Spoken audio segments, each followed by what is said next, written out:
Hello and welcome. It's Ollie Silverton here reporting for TitanBet.co.uk, and I'm with England and Liverpool legend John Barnes. John, how are you? I'm very good, thank you. And yourself? Good, yeah, very well, thank you. And I want to talk all things football today. First off, England national side, they've been in the paper a bit, not a great World Cup, bit of transitional period. How do they compare to other England teams you were involved in?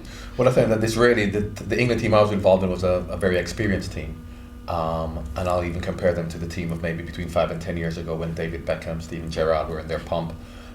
This is a very young side, and as you said, they're in a transitional period because the Beckhams and the Gerrards and the Lampards have all got over 100 caps because they were around for such a long time that not many young players actually came through, whereas all of a sudden they got to the end of their careers, and now you've got these young players, lots of them coming in at the same time with not much experience.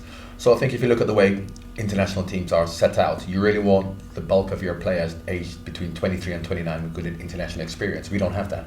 We've got good players over 29 and good players under 23. So this team will take time to develop. I have confidence in them.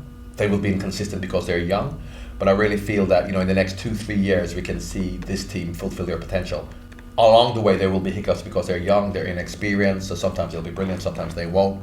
But I'll forgive them. As I said, I wasn't going to judge them just on this World Cup, regardless of how they did, because I know that potentially they can be very good, and I don't want to be too critical of them because that could work against them.